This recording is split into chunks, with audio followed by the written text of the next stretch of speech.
The Dysfunction Files, Episode 33, The Testosterone Heist. Sorry, Karen, it's not your thyroid, it's your testosterone. It started like most medical mysteries do, with a tired woman sitting in an exam room, clutching a list of symptoms that no one could explain. She's been here before. Different doctors. Same story. They've checked her thyroid. Normal. Iron. Normal. Estrogen, progesterone, even cortisol, all in range. And yet she feels empty. No spark, no joy, no strength. She used to run marathons. Now she can barely run errands. She used to crave her husband. Now she just craves sleep. And good dark chocolate, of course. She used to feel sharp. Now her thoughts move through fog. The doctor walks in. White coat, pleasant smile, practiced empathy. He glances at the chart. Everything looks fine, he says. Maybe a little stress. Maybe perimenopause. Maybe some Prozac. She nods, because she's polite. Because arguing feels harder than existing. The doctor smiles kindly, hands her the prescription, pats her on the shoulder, and tells her she's healthy. Case closed, or so they think. For decades, women have been told their fatigue is in their heads, their low libido is psychological, and their aging is inevitable. But buried in decades of hormone research lies a different story, one that medicine conveniently forgot. It's a story about power, about control, about the most abundant hormone in the female body, and the quiet conspiracy to erase it. I'm Dr. Kristen Lindgren, and welcome back to the Dysfunction Files. Last week, we talked about the importance of estrogen and progesterone. This week, we're going to talk about the hormone that built your body, balanced your brain, and vanished from the world's prescription pad, testosterone. Because if you think it's just about sex drive, you're missing the plot. This is about survival. Let's get into it.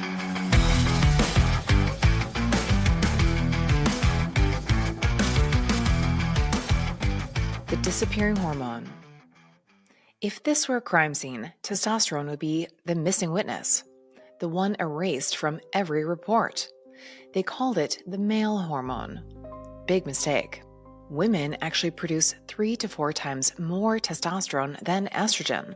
It's our most abundant sex hormone, driving energy, mood, muscle, and metabolism. Like estrogen and progesterone, it starts to tank as we age. Somewhere along the way, testosterone became taboo. By the time the 21st century rolled around, it was a dirty word reserved for bodybuilders, doping scandals, and men with ED. Women weren't supposed to need it. They were supposed to cope. The evidence they tried to bury.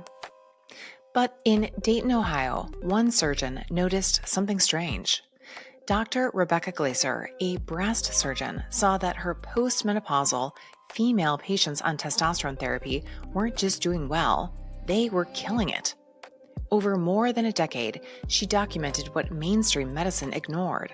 In 2013, she published studies showing that over 1,200 women on testosterone replacement therapy, with or without estradiol, had no increase in breast cancer risk. In fact, rates were lower than the general population. 10 years of follow-up later, same thing, lower incidence.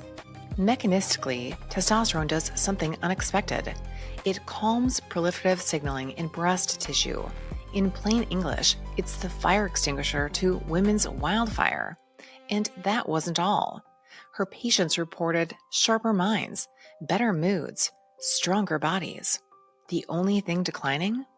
Big Pharma's antidepressant sales. Across the Atlantic at Newson Health in the UK, a new observational study of more than 900 women found the same story. When testosterone was added to HRT, women's lives came back online. They reported a 37% improvement in sexual function, 47% in mood-related symptoms like anxiety and irritability, 35% in sleep, 34% in concentration, 32% in energy, and 24% in memory. In other words, when testosterone returned, so did they. And yet, even in 2025, testosterone remains unlicensed for women in the UK and in the US. The cream Androfem is seeking approval, but the red tape moves slower than menopause itself. So why do we strip testosterone out of female medicine? Well, because science. Testosterone is old. It's generic. It wasn't patentable, pink, or profitable enough. The second women started feeling good enough to demand it, regulators panicked. The science of feeling alive. Testosterone isn't a sex hormone, it's a life hormone. It powers dopamine, builds muscle, strengthens bone, keeps visceral fat in check, and fuels confidence. And here's the kicker. As we age, not only do our ovaries make less of it, our testosterone receptors become deaf to it. It's called androgen receptor resistance. Think insulin resistance, but for motivation and muscle. The same level that kept you fiery at 35 barely moves the needle at 55. Try explaining that to a doctor who still believes libido lives in your marriage counseling notes. The delivery system debate. Now, let's talk about delivery, because the method matters. First up, testosterone pellets. Pellets are tiny, pressed hormone cylinders placed under the skin every 3 to 4 months. These are bioidentical, long-acting, and safe. Testosterone pellets are what Dr. Glaser's research was based on. They are ultra-convenient, but less flexible in terms of dosing. Once pellets are in, they're in. For some, magic. Others prefer to have more control over the dose. Next up, topical creams and gels. Convenient, inexpensive, easy to adjust the dose, but transference risk is real. The dose for you women isn't enough to help your husband with his low T, but depending on where you put it, topical testosterone can be transferred onto your dog or your kids. And every woman's skin is different. Absorption can be a bit of a guessing game. Oral formulations. These are called troches or trochettes, and in my humble opinion, they are complete garbage. Oral testosterone is liver toxic. Should have been retired with disco and K-pop. Did they retire K-pop? The makers of oral testosterone say, but, it all gets absorbed under the tongue. Please, have you ever had a Tic Tac that completely dissolved in your mouth without swallowing any? I rest my case. Last up, injectables. This is a tiny volume of testosterone solution that gets injected with a tiny insulin syringe under the skin 1, 2, sometimes 3 times a week. Predictable, affordable, adjustable. Downside? That needle. You're not supposed to like needles. If you did, it would be weird. Most adult women have had babies and find any level of apprehension or discomfort on this side of that line in the sand completely manageable. Lots of options here. Most women find one that works the best for them. The regulatory blackout. Here's the part they'd rather you didn't chew on. In the US, there is no testosterone product labeled for women. Zip, zero, nada.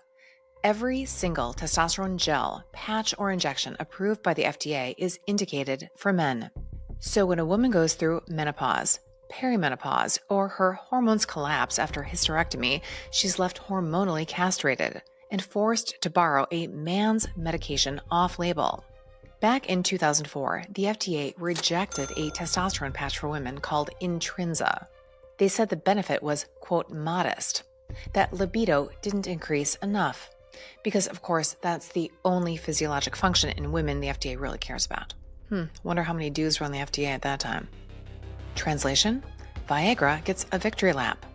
One of 26 medications in the US approved for male sexual dysfunction, to be exact, compared to a whopping 0 for women. Okay, maybe there's one. Adii. What, never heard of it? Trust me, you're missing nothing. In other words, the system can engineer a pill to raise a man's flag, but not to keep a woman's engine light on. Meanwhile, other countries are catching up. Australia's already approved a 1% testosterone cream for women. The UK is preparing to launch Androfem, its first licensed female testosterone product for postmenopausal women. And here we are, in the country that birthed modern hormone therapy, still telling women to use male-formulated testosterone off-label or order compounded cream from specialty pharmacies. That omission alone deserves a medal. Or an indictment. Okay, rant over. Let's talk about what everyone's afraid of. Side effects. The side effects file. Not much to see here. Maybe a zit? A little oilier skin? A rogue hair on the chin? Grandma had a full mustache and she wasn't on any. Congratulations, you're alive again.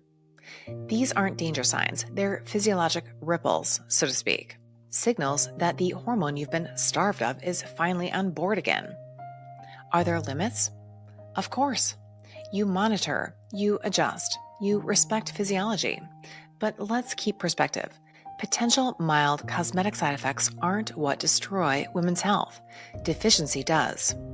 The real risks live in what we call normal aging, sarcopenia, weight gain, depression, brittle bones. You don't die from a zit. You die from decline. The lab lies. Now, let's talk about labs. The data that gaslights. Most reference ranges for women hover between 8 and 60 nanograms per deciliter. Sounds precise, right? Until you realize these normals were based on a mix of premenopausal, postmenopausal, and half-dead datasets. It's like defining normal eyesight by including half the nursing home. Women often feel best when testosterone levels sit well above that ceiling, especially when stress, thyroid dysfunction, or high binding proteins like SHBG lock it up. But we keep treating numbers instead of people. We forget that the goal isn't, quote, normal, it's functional, optimal. If a woman has every symptom of deficiency and her lab says she's fine, then the lab is lying. Functional medicine reads between the lines because lab values don't live your life. You do. The cultural crime scene. Somewhere along the way, society decided female strength was dangerous. Can't have you girls voicing an opinion, running a business, or, God forbid, talking on a podcast after all. Testosterone became shorthand for aggression, not vitality. So women were allowed to be nurturing, but not powerful. Soft, but never strong. Instead of restoring physiology, we medicated compliance. SSRIs for mood changes, phentermine for weight gain, Ambien for insomnia, Xanax for the existential dread that maybe this isn't what being an adult over 40 feels like. We told women to meditate their way through mitochondrial failure. Namaste, Karen. Your hormones are fine. The truth is, we've built a $1 trillion industry on keeping women exhausted but functional enough to make dinner and take care of the kids. And the one molecule that could have fixed the fatigue, we labeled it for men only and banned it from the formulary. The rebellion. But revolutions don't need permission. Women are done waiting for gatekeepers to approve their vitality. They're reading studies, ordering labs, demanding optimization instead of apology. They're realizing they can be gentle and fierce, empathic and driven, feminine and fuel-injected. They're taking back testosterone, not as a symbol of masculinity, but as a birthright of being alive. I've watched women reclaim themselves with this therapy. The first time they wake up rested. The first time they catch their reflection and think, oh, there I am. It's not vanity, it's visibility. If testosterone were truly dangerous for women, 20-year-olds whose levels are triple those of postmenopausal women would be falling over dead. But they're not. The real danger is in the absence of it. This is the heist no one talks about, the theft of female vitality disguised as regulation. And the evidence is sitting right here, stamped, filed, and ignored. But the case isn't over, because women are reopening it. Every consult, every injection, every time a patient says, I finally feel like myself again, that's another piece of evidence returned to the scene. Testosterone doesn't make women masculine. It makes them powerful. And maybe that's what scares the system the most. That'll do it for me. I'm Dr. Kristen Lindgren, and thank you for tuning into another episode of the Dysfunction Files. If this episode made you rethink what's really running your engine, Please like the video, follow the channel, and share this with a friend. And if you're ready to find out what balanced hormones really feel like, come find us at Lindgren Functional Medicine. Visit our website or give our office a call. We'd love to hear from you. Remember, hormones don't make you crazy. They make you human. I'll see you for the next one. Bye for now.